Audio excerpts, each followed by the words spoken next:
Much is made of the boast that we are to become the first climate-resilient country in the world. The climate-resilient challenge is not new to us. We have been pursuing a low-carbon climate-resilient development strategy since 2012 with support from climate finance donors and development cooperation partners. About 5 years ago, we embarked on a pilot project, Climate Resilience Disaster Vulnerability. That's what we call it in the PSIP. It carried a funding ticket of $89.7 million. In the first year, nothing happened. 1.9 million was spent in the second year, 4.6 million in the third year, 5.6 million in the fourth year, and 5.2 million in the fifth year, a total spend of $17.2 million. So let's get this right. It took 5 years to spend less than 20% of the money needed for a climate-resilient pilot project on disaster vulnerability. I mean, really?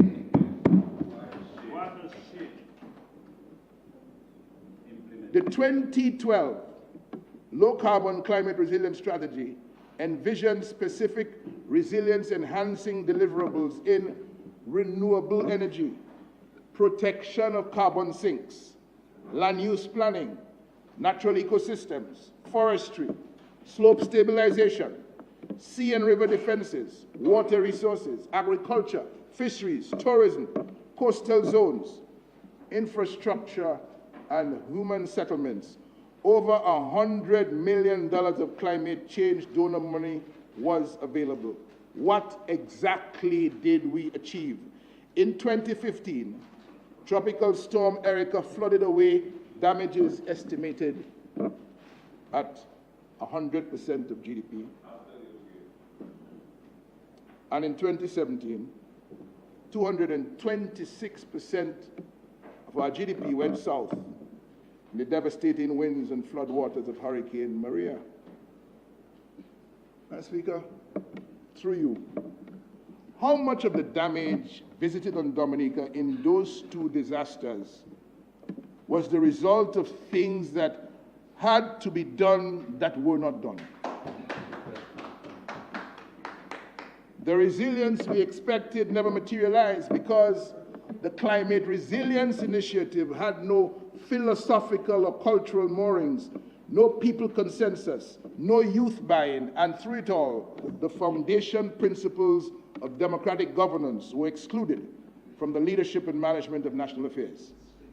In fact, Madam Speaker, the vast majority of climate resilient measures proposed in the low carbon climate resilience strategy have not been implemented and are not catered for in this budget.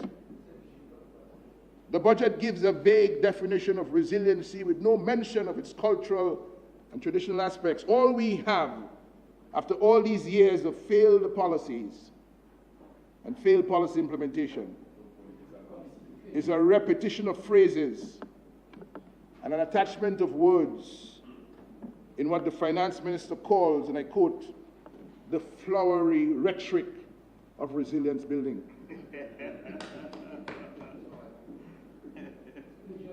Resilience to climate cannot be isolated from the overall resilience of the country to social and economic difficulties. Manipulation of democracy, disharmony with the environment, disrespect for divine law, and governance failures. A resilient country means resilient people, united in purpose, working together, all for each and each for all, under resilient systems of democratic governance. Resilient people means people with resilient sources of food, clothing, resilient shelter, resilient means of livelihood.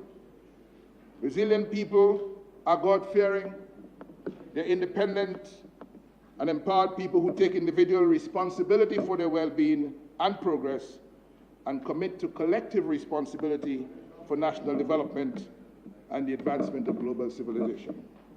Only climate-resilient Dominicans will create a climate-resilient Dominica. Green trees give us green forests.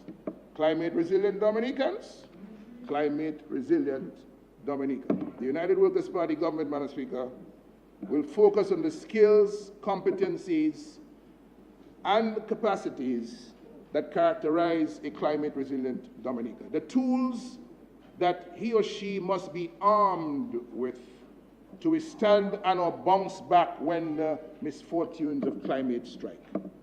The defensive skills and competencies he or she should have to deal with natural disasters. The capabilities he or she will need to avert, indeed to help prevent, the looting on steroids observed post-Maria.